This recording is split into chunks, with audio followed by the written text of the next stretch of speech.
Hello. Today we're going to look at chapter 8 of the Tao Te Ching.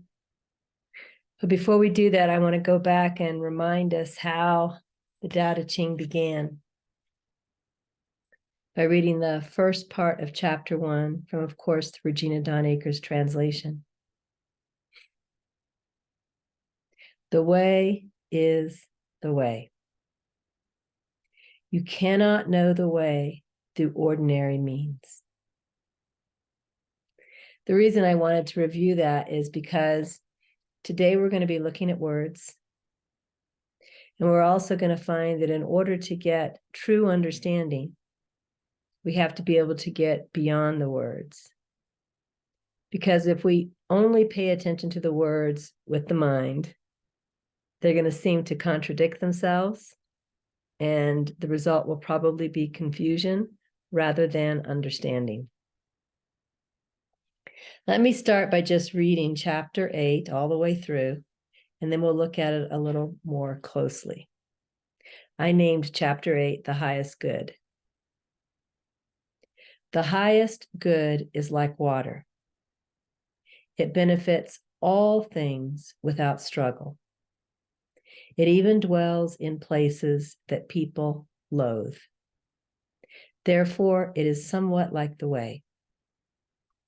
Likewise, those who dwell in the way are good for the earth. Their hearts are deep, benevolent, and caring. Their words are trustworthy. They lead with clarity. They deal with matters effectively. Their timing is right.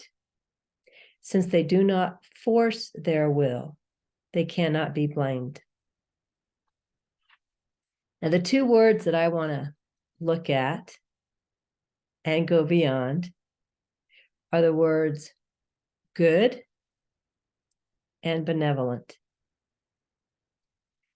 Now, this particular chapter, chapter 8, is referring to the highest good, right? It says the highest good is like water.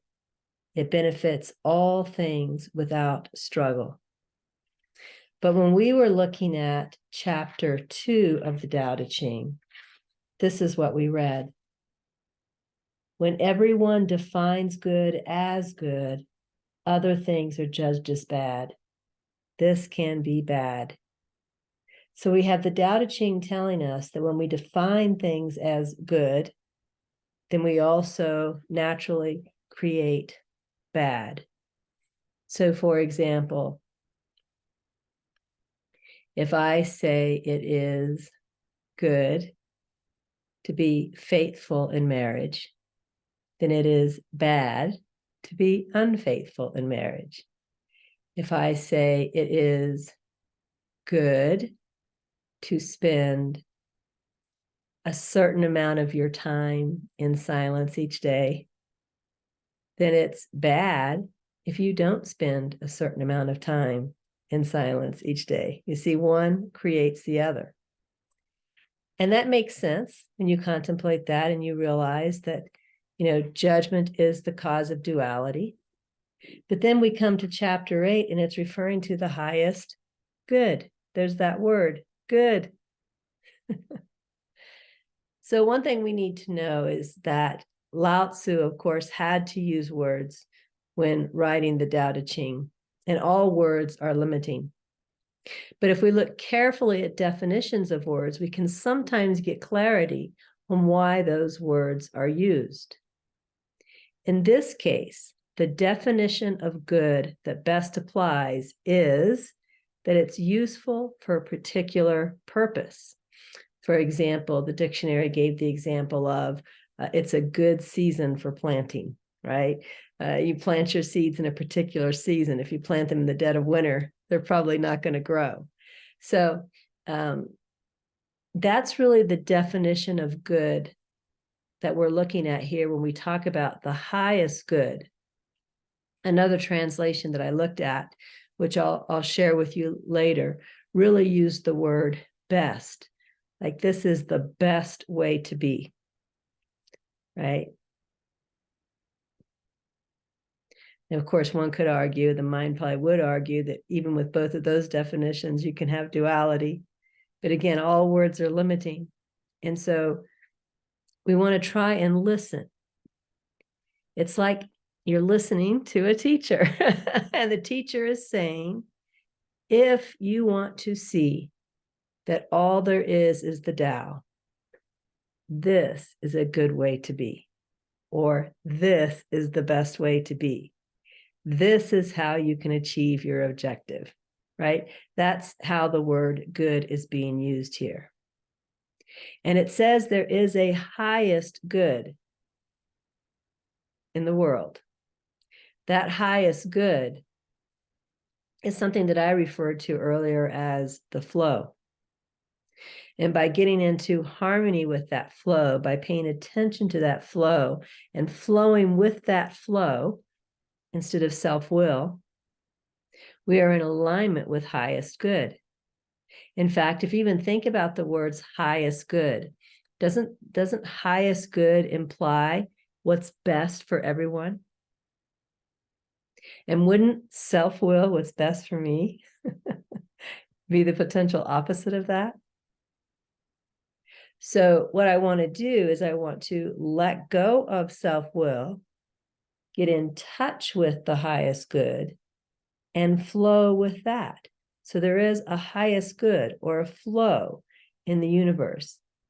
And that is my goal. Being in harmony with that is my target. That's what I'm aiming for. So with that said, let's listen again to chapter 8. The highest good is like water. It benefits all things without struggle.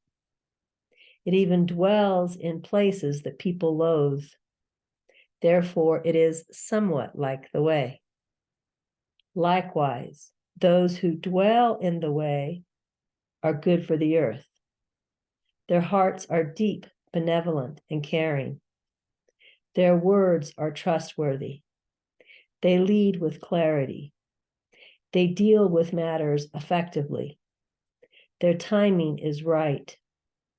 Since they do not force their will, they cannot be blamed.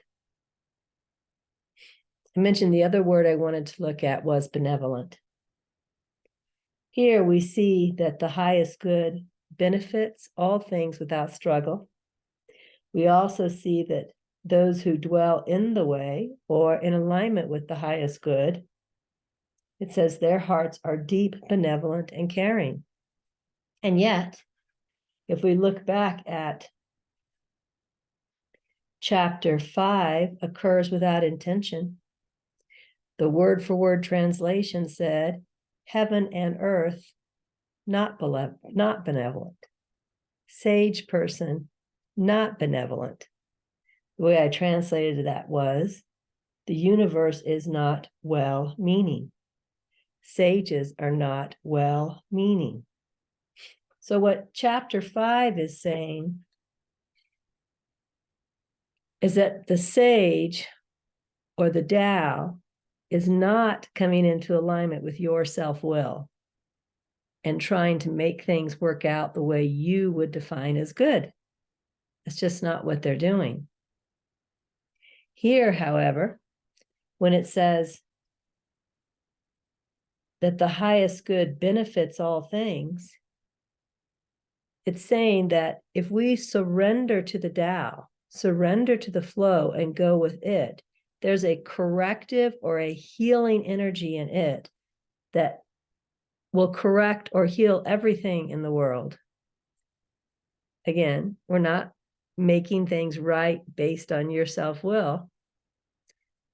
This is just a natural way, just like a tree grows from a seed. It's just the natural way the universe takes care of itself when it's not interfered with by self-will. When this says that those who dwell in the way, their hearts are deep, benevolent, and caring, the word benevolent here is really compassionate. In other words, the one who is in harmony with the way cares equally for all people. It is not, however, trying to control situations to any particular self-wills. It's not in that way well-meaning or benevolent, but it is compassionate. It understands the suffering of those who are not in harmony with the way. It cares, it pays attention. So the mind may look at what seems to be a conflict of words in the Tao Te Ching and get confused and throw away the book. But if we learn to listen beyond the words to the real meaning of what it's saying, this is making perfect and consistent sense. It's saying,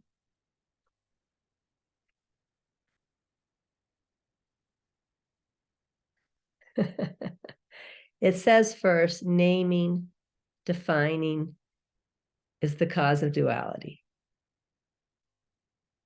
And then it goes on to say, self-will is the cause of suffering.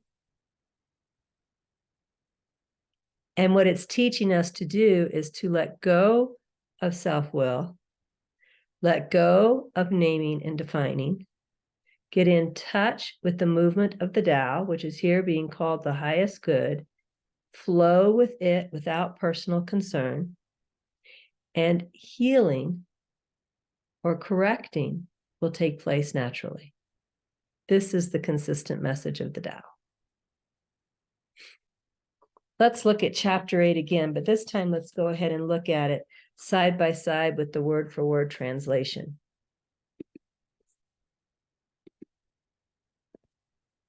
So you'll see that the word-for-word translation first says, upper good, like water. And I translated that to the highest good is like water. And then it says, water, good, benefit, 10,000 things, and not contend for. I translated that to, it benefits all things without struggle. The word for word says, reside, many people of, place, loathe. I said it even dwells in places that people loathe. In other words, the flow, the corrective potential of the Tao is everywhere. It's always available, as we've already seen, like a bellows, right? It's always available. It's available in slums. It's available in war. It's available in dysfunctional families, dysfunctional workplaces. Name it, it's there. It's always accessible. We can always, no matter what the situation appears to be around us, we can always choose to tune in to the Tao. There is no place where it isn't. So it even dwells in places that people loathe. Therefore, almost by way is the word for word translation. I wrote, therefore, it is somewhat like the way. And then I said, likewise, because now we're beginning to refer to a person who comes into harmony with the Tao. Reside, good earth, right? So if you reside in the way, it's good for the earth. I wrote, those who dwell in the way are good for the earth. Heart, mind, which is really the same Chinese character. It's this character right here. It means both heart and mind. Heart, mind, good, deep, and benevolent, humane, right? Compassionate. I wrote, their hearts are deep, benevolent, and caring. Words, good to trust. Their words are trustworthy. Straight, good govern. I wrote, they lead with clarity. Work, be good at. I wrote, they deal with matters effectively. Move, good time. They said their timing is right. Man only, not contend for. He said, since they do not force their will. The man only would be myself, right? For myself. Man only, not contend for. Since they do not force their will. Reason, cause, no fault. They cannot be blamed. So if we look at this as a model, something that we are aiming for, this is saying that if we learn to tune in to that intuitive energy that is the Tao,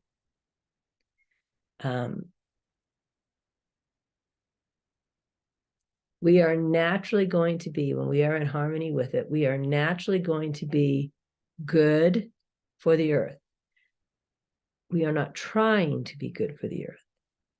We are not looking at the earth, determining what its problems are, and finding ways to solve them or having opinions about how those problems should be solved. All that we are focused on is being currently in this moment in tune with the way. And just in doing that, we are naturally good for the earth, even if we don't see how. Our hearts are purified through that process because we're letting go of self-will. Therefore, we are not self-centered or selfish anymore. And we become naturally caring about other individuals. Again, we are not trying to control things to suit any individual, right? This is what we learned previously. But we care about them. We give them our attention if it's in our place to give them our attention. Our words are trustworthy because we're speaking from the harmony of the Tao. We're not speaking from self-will or how we want others to view us or trying to hide anything that we want to remain hidden from others. Right? We're just speaking from the Tao, speaking from what we're guided to say in the moment. We lead with that same clarity. We don't have any particular purpose ever. This is what's so important. We don't have any particular purpose ever except being in harmony with the Tao. And that's where our clarity comes from. Likewise, we deal with matters effectively for the same reason. Our timing is right for the same reason.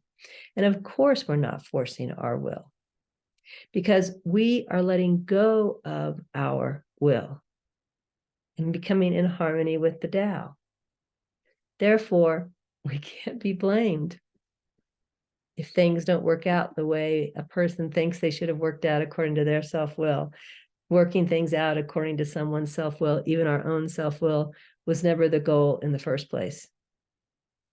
It was always just to be in harmony with the Tao, with the highest good.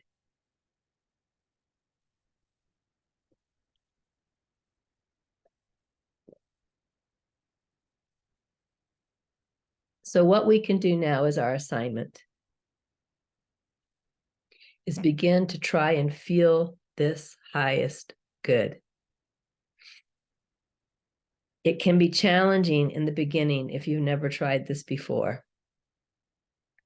And the primary reason that it is challenging is because we are completely accustomed in the habit of acting from our self-will, acting to benefit me.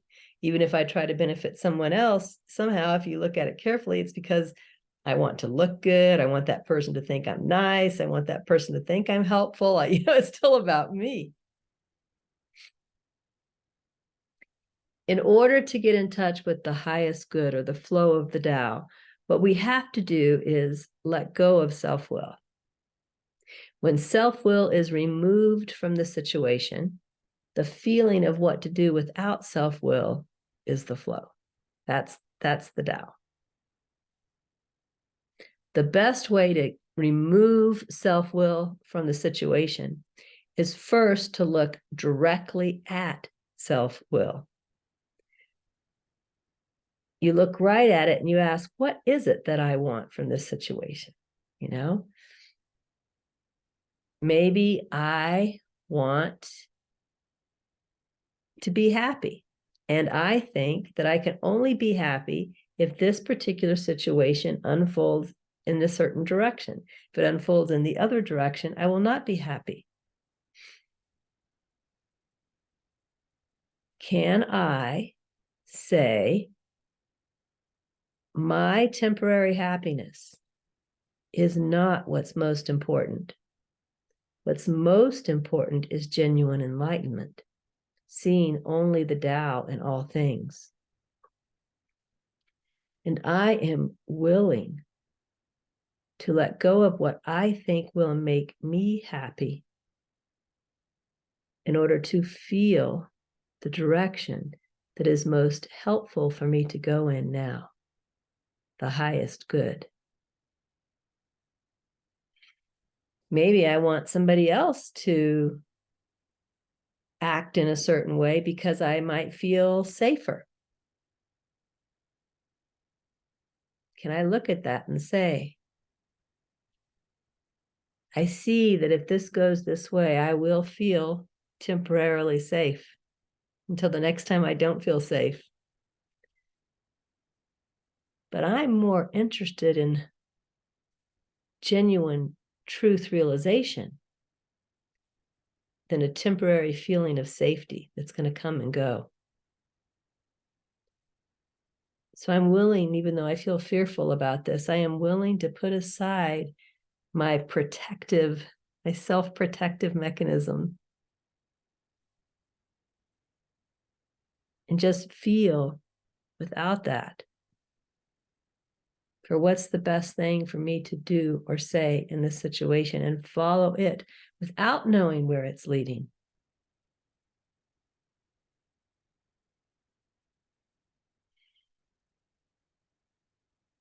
As I mentioned, this takes practice, and it takes a true desire to be in harmony with the Tao.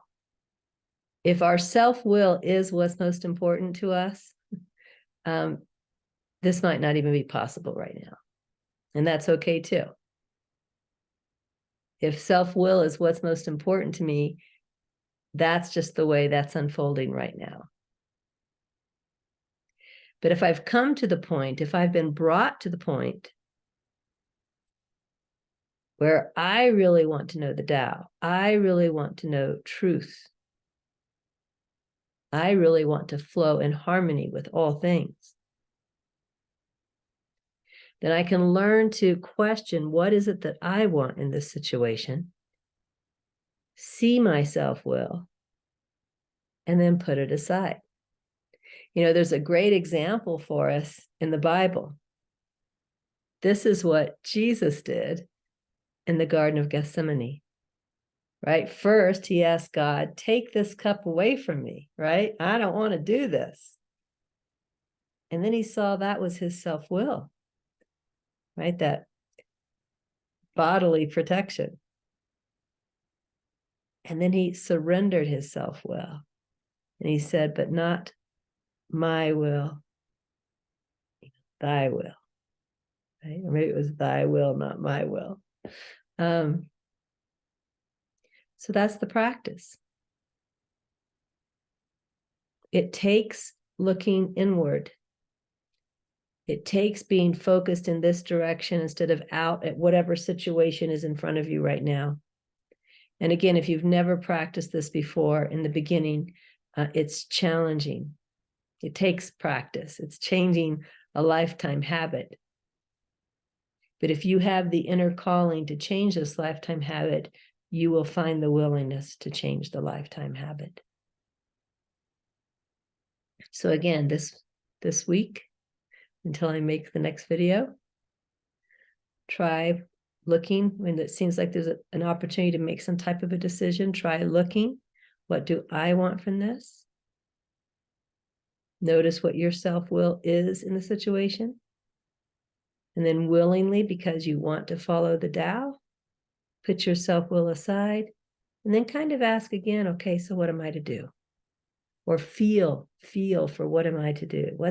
Where does it feel like this is going now without self-will? All right, let me read to you the same chapter from another translator. This is Stephen Addis and Stanley Lombardo. This is what their book looks like. And this is how they translated chapter 8. Best to be like water, which benefits a 10,000 things and does not contend. It pools where humans disdain to dwell, close to the Tao. Live in a good place. Keep your mind deep. Treat others well. Stand by your word. Make fair rules. Do the right thing. Work when it's time. Only do not contend, and you will not go wrong. All right. See you later.